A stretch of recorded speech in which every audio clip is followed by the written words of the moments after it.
Justin Bieber is super exhausted and his tour has been canceled. We'll tell you what's behind the singer's decision and why another music superstar says we should all support the Biebs. Bryan breaks his no butt-touching rule for an 88-year-old terminally ill fan. Dude, you're so pregnant. I'm so weak. Teen Mom 2 star Caila Lowry avoiding pregnancy questions as she admits to being overwhelmed after splitting from an ex. And to try your hardest and to be a good person. Don't cry, baby. The most adorable video you'll see today. This 4-year-old cries when his new stepmom reads him vows during her wedding. Senator John McCain returning to work in Washington a week after his brain cancer diagnosis. Bella Thorne explaining her obsession with Disney star Dove Cameron. And you just don't meet people like that. So I really like her. Plus, She's my girlfriend. You only get one chance to make a first impression, so I definitely want that to go well. When I hear after true interactions and you're falling in love with someone, that's very hard to believe. Rachel Lindsay brought her top 3 guys home to meet the fam. We're recapping all the hits and misses from last night's Bachelorette today on People Now.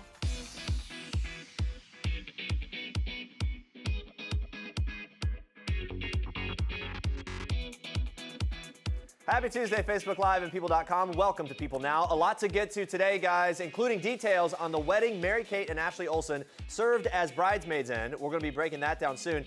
But it got us wondering, what is your favorite thing about the former Full House stars? That is our Facebook question of the day. Let us know your answers in the comment section below. We'll get to those in a little bit, but first, here's what you need to know and what's trending today. Justin Bieber announced on Monday that he has decided to cancel the remainder of his Purpose World Tour dates due to unforeseen circumstances. So what exactly could have led him to cancel? Well, insiders close to the Bieber camp tell People the 23-year-old singer is okay for now, but is super exhausted from his previous tour dates and the extensive travel that comes along with his scheduling. A source telling People he's been going to church and has been hanging out with his church crew. He's super exhausted, though. He actually does like being on tour, but he's been touring for 18 months straight, and it takes a toll. Fellow singer John Mayer, pictured here with Bieber back in 2009, had this to say when news of the cancellation broke, tweeting, "When someone pulls remaining dates of a tour, it means they would have done real damage to themselves if they kept going. We've lost so many great artists lately. I give Justin 2 thumbs up for realizing it was time to call it. You should too."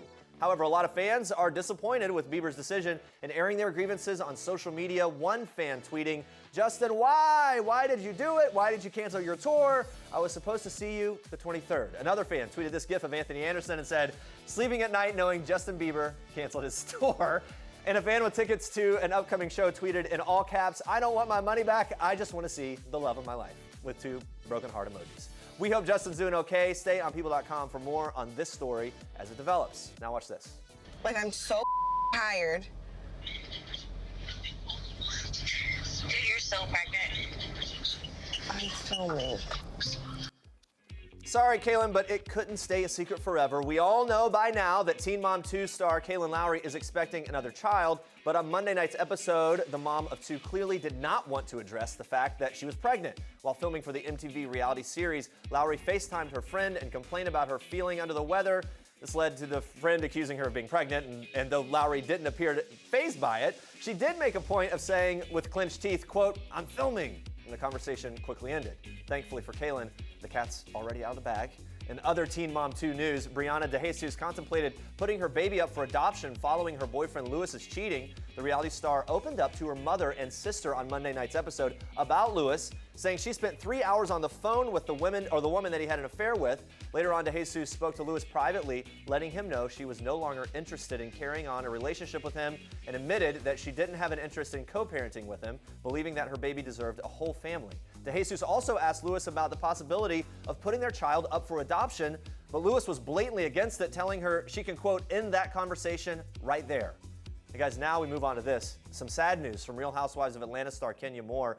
On Monday, Moore took to Instagram with an emotional post to announce the death of her grandmother, writing, "Today I lost the only woman in the world who has ever loved me unconditionally. My grandmother, who raised me from 3 days old, passed away." Moore says her grandmother lost her battle with Alzheimer's disease, but not before meeting Moore's new husband, Mark, in June. Around the time of their wedding, she writes, "I truly believe she waited until she knew that I finally found someone to love and cherish me the way she did. She could not rest until she knew I would be taken care of by someone who deserved me. Moore called their meeting the happiest day of her life. She added, "Thank you, Mama, for being the best woman I have ever met in my life. Thank you for approving of me, and thank you for loving me." Our hearts go out to Kenya during this tough time. And now, watch this. I want you to be safe and to try your hardest and to be a good person. Don't cry, baby. Oh my goodness, how can you not get emotional at weddings, especially when you're getting an awesome new stepmom? That's 4-year-old Gage Newville, whose U.S. Marine Corps Sergeant dad is marrying Senior Airman Emily Lehan. Gage's new stepmom had written vows just for him, and that emotional moment has got us all tearing up today. Gage's stepmom went on to say, "You have helped me make me into the woman that I am today, and I may not have given you the gift of life, but life surely gave me the gift of you." Oh my goodness, and it looks like Gage was a real crowd pleaser. After the wedding, everyone kept going up to tell him how great of a job he did on the altar. According to ABC, the couple is still on military active duty and will not go on a honeymoon just yet. But that is an adorable story. What a great thing for that mom to do. I know. Yeah. All right, good morning. Let's check in with Facebook Live. So imagine having the Olsen twins as bridesmaids at your wedding. We'll be getting into that story in Star Treks. First, we want to know what your favorite thing is about Mary-Kate and Ashley Olsen. Charlie says, "Full House will never get old. I called it the baby show when I was little." John decided to channel them from Full House, says, "You got it, dude." One of the best catchphrases ever. Very Which true. is a bold statement, Very John. true. Thank you for that. Guys, keep the Facebook comments coming in. We'll check in with you again soon. But first, Andrea, more for us in Star Trek. That is true, Jeremy. Well, we are bearing it all this morning with some killer red carpet fashion in Star Treks. Bad girl Riri certainly kept up her red carpet reputation at the London premiere of her new film, Valerian. The pop star, who's no stranger to rocking edgier pieces, chose a cleavage-heavy ball gown for Monday night's star-studded premiere, working the ensemble's statement-making train and deep off-the-shoulder cut. For her makeup, Rihanna chose a deep berry red lipstick and sultry smoky eye, further accessorizing the look with a floral-adorned clutch, red watch, and ruby-colored jewels. As for Rihanna's co-star Cara Delevingne, the top model chose a custom Burberry black tailored suit, but made sure to add a little high fashion with a stunning crystal capelet, black satin headband, and bejeweled strappy heels. Looking very good, ladies. And speaking of fashion, Mary-Kate and Ashley Olsen are known for their bold fashion sense and quirky red carpet looks, so it's no surprise that the 31-year-old twins brought that same style to a friend's wedding this past weekend. The famous twins served as bridesmaids at Boehlke creative director Cassie Cohen's wedding in New York City, where all 18 bridesmaids wore floral. Not surprisingly, Mary-Kate stood out in a gorgeous cream-colored robe, green mules, and a dramatic braided updo, while sister Ashley managed to work her own statement style, rocking a little black dress with puffy printed sleeves. Although both twins maintained their stoic looks, they did manage to smile and clap for the bride following the group photo. Great to see Mary-Kate and Ashley out and about. And you guys, don't forget to tell us your favorite thing about the twins for our Facebook question of the day. All right, now watch this. Girl, shake it for me, girl. Shake it for me, girl.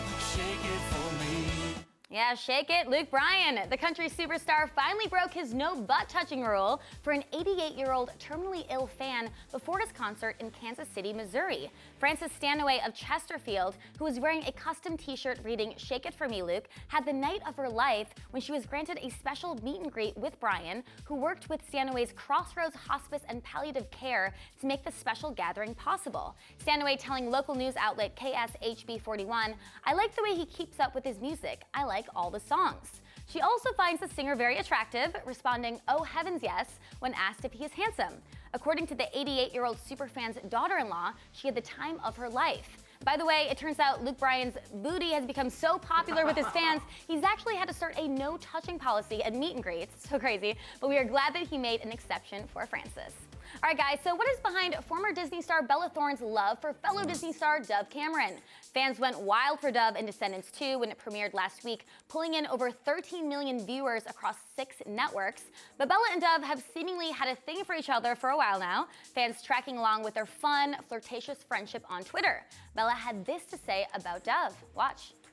And one thing that keeps popping up that fans are crazy about is your love for Dove Cameron. Oh, And her love her. for you. The Descendants 2, of course, look, as far as we know, she's still dating Thomas Darty and all that stuff from Descendants 2. Does he need to watch his back? Because I think you said you want to wife her. Honestly, I do want to wife her.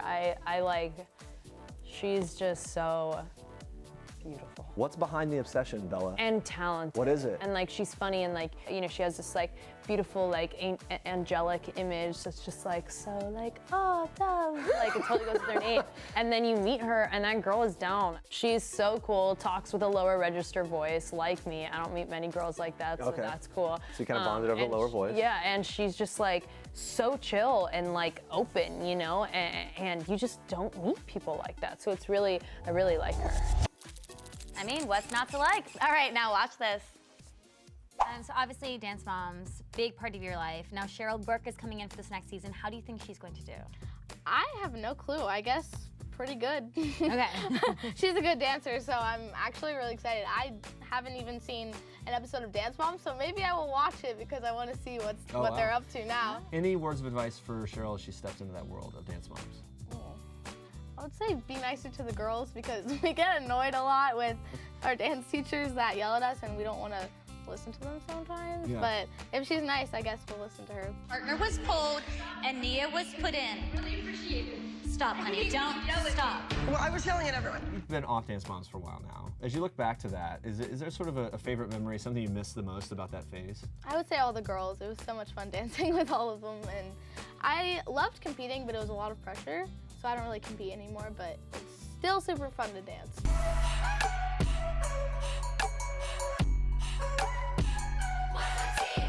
Do you feel like that prepped you for the next phase of your life? Yeah, definitely. Yeah. In what way?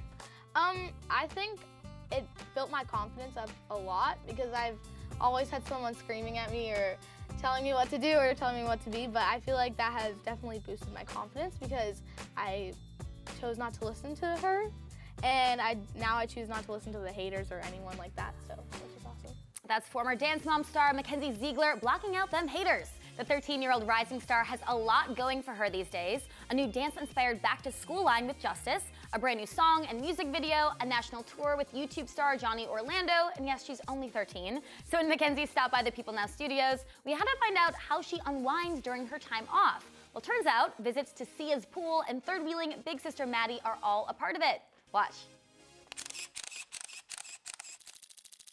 I have to know, did you meet Sia?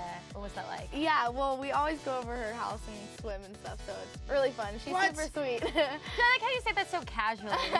It's just So always Sia. Does Sia have like floaties in the pool, like the big like swan, or maybe like something like that? Actually, no, she does not. Okay. No floaties. That was a weird thing for me to ask, but I want to know what the pool's like there at Sia's pool. It's a pretty nice pool. I saw on your Instagram you were third-wheeling Maddie and her boyfriend Jack. Looks like a lot of fun. How do you like Jack? Do you approve? I approve. He's a very sweet boy. I love Jack. Are you tough to win over? Yeah. Are you? Oh, okay. I didn't like him at first because I didn't like the thought of my sister having a boyfriend. Yeah. But he's super nice. I like him. And those are your Star Tracks for today. All right, guys, stay with us. We are revealing the secrets of the super exclusive resort that has hosted A-listers like Leonardo DiCaprio and the Obamas. Plus, we're breaking down all the drama from last night's Bachelorette. Who do you think will go home next? Stick around.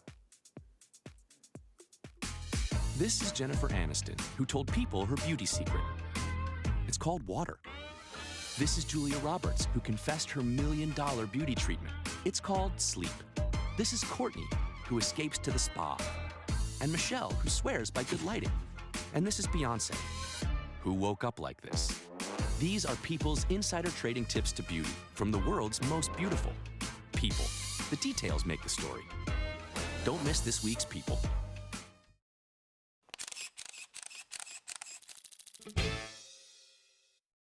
It's only been 9 weeks, but from day one, I felt, you know, she's my girlfriend. She was a girlfriend after like a week. The energy is totally different than it was with Peter and Eric. Would you guys excuse me for a second? I'm frustrated. I'm irritated at this point. What more did you need to know? Rachel introduced 3 guys to her family and went on 1.5 fantasy suite dates on last night's Bachelorette, which is our Toyota People pick of the day. Yes, it's a lot to cover. Luckily, we have some help. Welcome back, Season 20 cast members Caila Quinn and Olivia Caridi, and Cyrus versus Cyrus star Brandi Cyrus. Hey, Brandi. Hey, thanks for having us. Yeah, great to see all of you guys. We're going to go out of order today, so let's start with Bryan. We haven't gotten to see any of his fantasy suite date yet, but there was plenty of drama when he met Rachel's family. Take a look at this. It's a valid point. He wants to get to know, what the specifics are about the relationship and what's get down to brass tacks. Okay. Would you guys excuse me for a second? Don't worry. Thank you. I was very excited to introduce Bryan to my family, but I felt like my excitement wasn't reciprocated by my family. You know, all these questions are being fired at Bryan. I'm frustrated. I'm irritated at this point.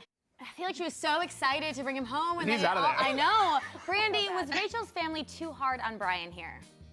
Yeah, you know, to me, it was extremely insane how different they were with Bryan than the other two. So part of me wonders, you never know, like, did they shoot that first? Was Bryan really the first one in and they were really hard on him and then they eased up? Or did something go on that we didn't see that made them question him so much? Because the difference was staggering, you know?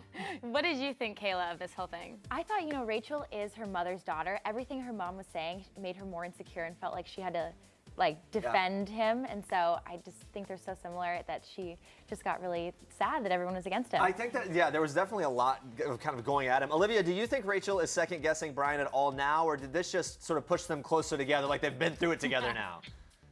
I think she's obsessed with him, and nothing that her parents say will get her to stop being obsessed with him. You're probably right. But I don't know if it brought them closer together. I just think that she doesn't see anything wrong with him. Right. Yeah, I feel like that's been the theme for most of the season, that she's obsessed with them. Yeah. Okay, so from Bryan, let's move to Eric. So he met the fam and had the first fantasy suite date with Rachel, where he finally worked up the courage to express himself. Take a look at this. And I swear, every time I'm with you, we get better with time. I agree. And it allows me to just fall right in. Nothing else matters. And I just never felt that before. And so, I'm just here to say that I'm in love with you. Olivia, at this point in the season, we always have to know, was this a heartfelt revelation or Eric just trying to get laid? I think it was heartfelt. I think it's sweet that Rachel's kind of taught Eric what love is. And I feel like he'll be able to look back on this relationship, but it's not going to be the one, I feel like. All right. Yeah. Brandi, what do you think of Eric after last night? I feel like Eric's done a complete 180 since the beginning of this. I feel like in the beginning he was more insecure. He was, I don't know, to me now he's so sincere. He's so confident in himself. And, you know, everyone gives him a lot of crap for not ever being in love before. But if I were Rachel, I would kind of look at that as a good thing because he's not jaded. You know, he's not been hurt. He doesn't carry a lot of the baggage that you carry when you've been in love and had your heart broken. So to me, that's not a negative. And I really like I agree. He's kind of going in with it. I do too. So Caila, Rachel's family. I like it. Rachel's family worried that Eric's not as far along emotionally as Rachel. Is that fair? I think at that point in time, he was being honest with his feelings, so I think they respected it even more. But, you know, he shared and took his time to say I love you, which makes it even more meaningful. Yeah, it's definitely meaningful. I think he's being heartfelt. Yeah. No doubt about it. Okay, last but not least, we have Peter, the Wisconsin business owner, got along great with Rachel's family, but admitted he's still not sure he'll be ready to propose, which soured the fantasy suite date. Watch this. I don't want you to give up on what you believe and what you need in your life, but we talk about trying to find a common ground. I don't know what that is with something that's so polar opposite. I hear you. I don't know how to get through that. I don't either. I don't have the answers for you. It honestly feels like they're breaking up. Not trying to get laid. So we'll have to wait 2 weeks to see how this fantasy suite date ends. But Caila, what did you think of Peter last night? I thought Peter was very cold and we just wanted more from him and he wasn't feeling it. I think he's just kind of like Becca was on her season with Chris Knowles. She wants him to break up with her and she's, I don't know, Well, he's just waiting. he set the stage, Yeah, he's that's like, for sure. this is the time. Yeah, and Brandi, is Peter being a realist or a party pooper here? See, to me, when this conversation happened, I was in complete agreement with Peter. And that's different because I love Rachel and I usually agree with everything she says and does, but here, Peter is not wrong. And in the real world, outside of the Bachelor, you know, bubble they're in, what Peter's saying is totally okay. And more than that, to me, I would be more attracted to someone that's being more careful and saying those things. To me, getting engaged is getting married. And it didn't really make a lot of sense to me that Rachel was kind of saying it was more like a trial and it didn't mean you're getting married tomorrow or next year, but it does mean that. I agree with you. Definitely the right thing. But I think you could see Rachel's sort of hope for a good fantasy suite just sort of draining out of her. It's like it wasn't going to happen after that. Now, Olivia, you have been a big Peter fan the whole time. What do you think of him now?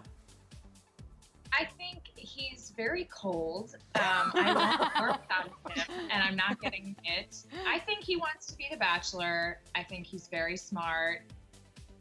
He's not impressing me as much. I think he's changed a little bit. I have to disagree a little bit, just because I was in Peter's spot last year, where it's like you're in the final three and you're just trying to communicate your emotions, and so I don't think the Bachelorette or the Bachelor position is ever in your mind. You're just trying to be honest with the person you're talking to, and so I think he's trying to be vulnerable and understand himself, but at the end of the day, he's not really into it. Yeah. Okay. Between Bryan, Eric, and Peter, who do you think will go home next? Let's start with you, Caila. I think Peter's going home. Yeah? He's sending himself home. All right, Olivia? Eric. Eric goes home next. All right, Brandi? Yeah. I think maybe Peter. I think this is a big deal for Rachel, their difference in opinion on this. It seemed like a big deal. Yeah, all right. Sure. At this point, who is going to win it all? Caila, who do you think? Bryan. All right, Olivia? Bryan, easily, yeah. Brandi? Yeah. I agree. I think Bryan's going to come out the winner. I think so too. I was seeing Peter. I think they're I think it's a red herring, guys. I think they're throwing us for a loop, and it's still going to be You Peter. think it's the editing? What? You think? Hold out! All right, Caila. I hope so. I like him the best. Yeah, we'll see. Caila, Olivia, Brandi, thank you all so much. Thank you. We will find out who Rachel ends up engaged to in 2 weeks. But first, be sure to watch The Bachelorette. Men Tell All next Monday at 8 p.m. Eastern. We can't wait. It's going to be juicy. This is King Cutie in People. His Royal Highness Prince George Alexander Louis of Cambridge. These are George's parents, George's home, his Nana, the Queen, and his staff of 644 Englishmen. This is George's dog Lupo, who inspired his favorite book, The Adventures of the Royal Dog Lupo, one George will share now that he's a big brother. People. The details make the story. Don't miss this week's People. Guys, when the stars need escape, where can they go to get away from it all? Well, A-listers from Leonardo DiCaprio to President Barack Obama flocked to the beautiful and mysterious Brando Resort. Here to reveal the secrets of this French Polynesian paradise is People's senior writer, Emily Strom. Emily, good to see you. Now, this resort, it's relatively new, opened up in 2014. You have been there. Yeah, terrible job you have. What was your first impression of the island? How did it all feel? I mean, I felt like a star. Did you? Yes. I mean, you fly in on a private plane to this private island, and the view when you're coming in is spectacular. The most gorgeous water you can imagine. Wow. And then when you arrive, you're taken to this villa. You have an infinity pool right on the ocean. There's a private bath and shower. There's French champagne waiting for you. Okay, celebrity treatment start to finish. Obviously, look, the pictures are amazing. The whole thing is super exclusive. Celebrities don't even really talk about it for that reason. But what about the employees that worked there? I guess that they probably have some interesting stories as well. Absolutely. They come from all over the world to work at this resort. And because there's one way in and one way out of this island, they really don't leave, especially during the high season, which starts in May and runs through October. They have their own village. It's really, really spectacular. So it's happening right now. They're in their high season. Yes. Of course, the resort is named after legendary actor Marlon Brando. How did he discover the island? What was his hope for the resort? How did this come about? Well, in 1962, he was filming his movie Mutiny on the Bounty, and he fell in love with this place. He actually also fell in love with his co-star, Tarita, ended up marrying her, and later bought the island. Some 33 years later, wow. He partnered with developer Richard Bailey, and the two created this amazing resort, which is eco-friendly and 5 stars all the way. Well, and if anyone would know how to treat like celebrities to the experience they want, it would be someone like him, right? Like Absolutely. That's the right sensibility. Now, how much would it cost little old me to go if I wanted to? Well, if you're there during the high season and you want to bring your friends, a 3-bedroom villa will run you $13,000 for the week. Or so. Okay, great. Perfect. That's per night. Oh, per night! It was wishful thinking there for a second, as if I could do the $13,000 for the week. Does sound unreal. I hear that you can sip on some fancy cocktails as well. How much is that going to cost you? You can. There's one very special cocktail which will run you $525, but it's not just a drink. It comes with these beautiful Tahitian pearls strung on silver, so no matter what, you're sipping in style. Oh, great. Well, the pearls make up for the price that I would normally pay, right? That's why it's worth $525 right there. The glass has a necklace. Exactly. Great vacation, though. My gosh. One day I hope to have your job and be able to go there. Thank you so much, Emily. Of Great course. to talk to you. You guys can read even more about this exclusive resort. Make sure to pick up your copy of People on newsstands right now. Senator John McCain will return to work in Washington on Tuesday, a week after being diagnosed with brain cancer following a surgery to remove a blood clot from above his left eye. His office released a statement saying, quote, Senator McCain looks forward to returning to the United States Senate tomorrow to continue working on important legislation, including health care reform, the National Defense Authorization Act, and new sanctions on Russia, Iran, and North Korea. The Republican senator from Arizona also tweeted about his return late Monday, saying, quote, look forward to returning to Senate tomorrow to continue work on health care reform, defense bill, and Russia sanctions. President Trump tweeted this morning saying, so great that John McCain is coming back to vote. Brave American hero. Thank you, John. All right, guys, let's check in with Facebook Live one more time. We wanted to know your favorite thing about Mary-Kate and Ashley Olsen. Yes, Laura says the cute outfits. They are definitely fashionistas. Lauren says, love how Mary-Kate and Ashley are such girl bosses running their fashion empire. Really inspiring. Girl bosses. Samantha says, I love how the Olsen twins managed to hide from the spotlight and then surprise us all with an epic bridal party spotting. A different Laura says, MK and Ashley were adorable little girls. My favorite thing about them is that they've built an impressive business empire. Quick question though, why do they never smile with their mouths open? I think it's their thing, and I think because we talk about it, then they purposely they don't. It smile. becomes more of a thing. It's but like we did catch them; they smiled a little bit at that wedding. That was like, and it was a thing, right? Like, look, they're smiling. Exactly, it gets people talking. They're smart. We have no reason to believe they're not happy. It's just that this is. I think they're happy. I think they're very happy. Yeah. Why wouldn't it be? Thanks so much for watching, guys. Be sure to catch us again tomorrow, 8:30 a.m. Eastern. Comedian TJ Miller dishing on the upcoming Emoji Movie, revealing the emoji that he uses the most. Plus, we are celebrating Princess Diana's style and so much more. Thank you so much for watching. And for now, we leave you with one last thing from Zoo star James Wolk. Enjoy. Bye, guys. Hi, I'm James Wolk, and this is One Last Thing. The last time I was starstruck was yesterday when I met Keegan-Michael Key.